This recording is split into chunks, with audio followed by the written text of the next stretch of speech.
Hi, everybody. Welcome to the Thursday edition of Source 16 News. I'm Eddie Owen. Thanks for joining us.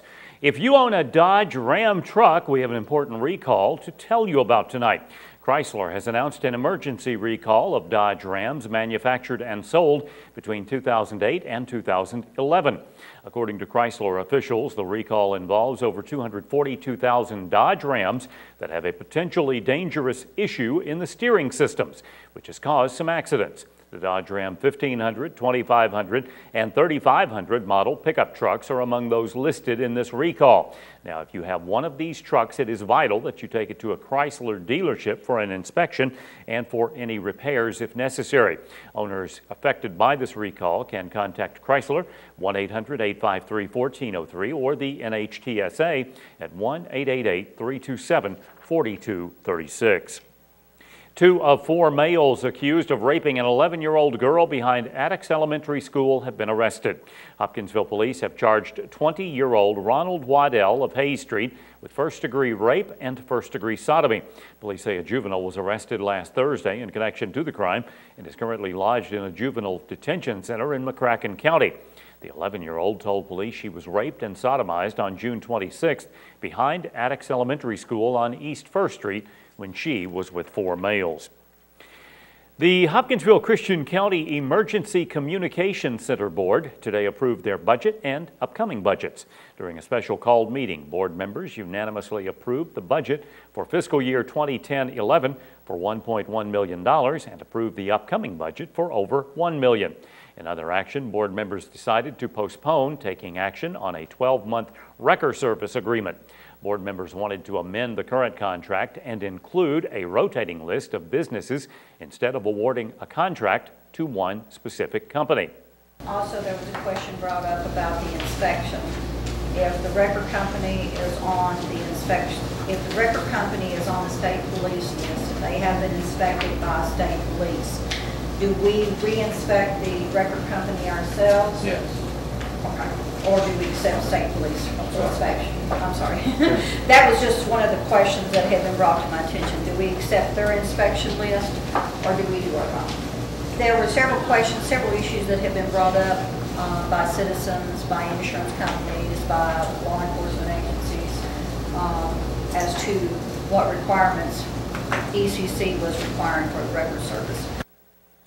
The ECC board will be voting on the amended contract next Thursday. Well, some Western Kentucky housing authorities will be receiving a portion of over $35 million in funds from the U.S. Department of Housing and Urban Development to make major, large-scale improvements to their units. The following communities in Western Kentucky were awarded funding for their housing authorities. Hopkinsville received the largest amount of funding at over $650,000, followed by Mayfield with over $280,000. Over $271,000 awarded to Fulton, while Murray received over $231,000, Madisonville over $225,000. In addition, other local communities seen here received hundreds of thousands of dollars from HUD's Capital Fund program, which provides annual funding to all public housing authorities to build, repair, renovate, and/or modernize their public housing. Well, Christian County's very own country music sensation, Bryce Long, will be performing at his annual charity back-to-back event this weekend. Bryce, a singer-songwriter in Nashville and Christian County native, formed the Back-to-Back Foundation in 2005 to meet the needs of families in Christian and Trigg counties, primarily during the holiday season. He is currently signed to EMI Music Publishing and has charted singles with It's Only Monday and Anywhere But Here. In addition, he's had cuts with John Michael Montgomery, Josh Turner, Gary Allen, Darryl Worley, Tracy Bird, Chris Young, Steve Holly, Randy Travis, and Porter Wagner. During the event, a silent auction will be held to raise funds. Auction includes autographed items from country music stars like Rascal Flatts, Shania Twain, Leanne Womack, Blake Shelton, Tim McGraw, Faith Hill, Toby Keith, Terry Clark, and others, as well as from Bryce himself. The concert will be held Saturday evening at 7 at the James E. Bruce Convention Center. Tickets are $10. They can be purchased at the Chamber of Commerce, James E. Bruce Convention Center, Hancock's Neighborhood Market, Calhoun's Pool and Hearth, and radio station WKDZ. As we reported last night at 10, an Oak Grove man entered a not guilty plea during his arraignment in Christian County Circuit Court yesterday for allegedly murdering his roommate. Judge Andrew Self scheduled a July 27th pretrial conference for 40-year-old Seneca Moore of Gainey Drive to allow both attorneys to receive a mental evaluation report from the Kentucky Correctional Psychiatric Center. According to Oak Grove Police, 22-year-old Terry Yoakum Jr. of Oak Grove died on April 4th at Vanderbilt University Medical Center after Moore put him in a chokehold during an altercation outside their 523 Gainey Drive residence. Police say Yoakum was found face down on the ground, unresponsive and without a pulse. Moore is currently lodged in the Christian County Jail. A Fort Campbell teen charged in connection with a bank robbery in Oak Grove also appeared in Christian Circuit Court yesterday. Judge Self scheduled an August 10th pretrial conference for 19-year-old Jared Good and released him from jail into the custody of his father, a Fort Campbell soldier. In addition, Judge Self ordered Good to remain on the local Army post where he lives with his parents unless he is going to work or to school. Meanwhile, Assistant Commonwealth's Attorney Michael Cutoff requested the teen be required to have sobriety checks.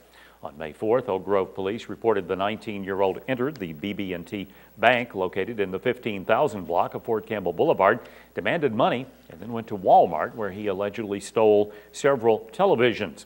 He's charged with second-degree robbery and one count of theft by unlawful taking over $500. For the second time this year, someone has allegedly stolen over $10,000 worth of livestock from a Crofton man. Tony Miller of Dawson Springs Road told Christian County Sheriff's deputies someone stole his cattle from his 80-acre farm.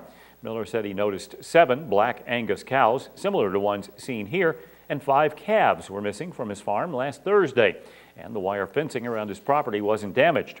Earlier this year, he reported that other cows were stolen from his property, and he has no idea who might have taken them. 2 Dawson Springs High School students will head to college thousands of dollars richer after winning the 11th annual duct tape brand Duct Tape Stuck at Prom Scholarship Contest. In a story we brought you last month, Lindsay Ashby and Jared Scott created their prom outfits out of duct tape and were among the top 10 finalists chosen out of 330 entries representing 44 states and 4 Canadian provinces. The 10 couples chosen then competed for online votes from the public to determine which of the 10 scholarship prizes they would receive. Officials say Lindsay and Jared received a large portion of the votes, with more than 21,000 votes sent in between June 17th and July 11th. The couple won $5,000 each, and $5,000 was awarded to the school that held the prom, Dawson Springs High School. And if you're curious, it took Lindsay and Jared 95 hours and 57 rolls of duct tape to create their prom outfits. Many families in the Hopkinsville community move into the inner city to help their neighbors. Michelle Herron brings us the story of the Gentlemans, who came from Alaska to run Challenge House number 1. They've opened their minds, lives, and even their home to their neighbors. You know, many people just want to be heard. Meet the Gentleman family, where mission work has always been in their hearts. And we were ministered to, my own family, when we had our electricity turned off, or my parents grew up and had to go get their GED after they had me. So I know a little about that. Heather and Carlo Gentleman moved from Alaska to Kentucky to run Challenge House 1 in Hopkinsville. Some people in the neighborhood look at a Challenge House and what they see is a free meal if they need one, which sometimes is what we do. It's not our main goal. We would rather direct them to people who actually have the ability to feed them. We don't really have the resources for that, but we will share a seat at our table if we need to. The neighborhood-based program helps at-risk communities have resources outside the neighborhood, like GED programs that are sponsored by Hopkinsville Community College. It's free to the individuals that want to sign up, and we've actually done that a couple different ways. They've done it where it's every morning for several mornings, and that runs a long span of time, months. Or most recently, and I think the most successful has been, they called it Get Her Done, and they did it all in 1 week. And I think they had better success with graduates there. And then those people are able to go out and get a better job because now they have their GED. But the Gentleman's work doesn't stop there. They also work to bring the community they live in together. It was a child where he was with his friends and cousins and the tire blew out. It was 11 o'clock at night.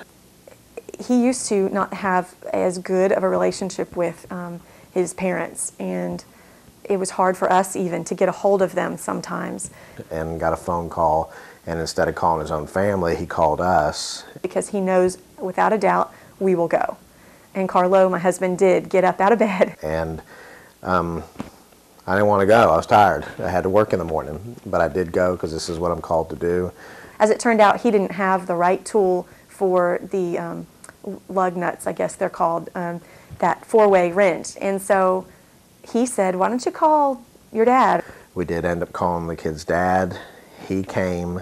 And Carlo and this dad changed the tire together. Now, 6 months later, that same child has a lot higher respect for the dad and knows that dad can get involved in his life more. That is such a small thing. However, in the life of that boy and probably that dad, it's huge. The couple's decision to move their family over 3,000 miles to a new community isn't one that came easy. You feel a call in your life to want to help people, provide hope, and show them that that hope can be found, yes, in Jesus Christ, but connected with that is the doing, you know, actually going, putting feet on the ground and meeting people where their needs are at. A choice that's taught the Gentleman family, if you wish to experience peace, provide peace to another. If you'd like more information about Challenge House Incorporated, visit their website, challengehouse.org.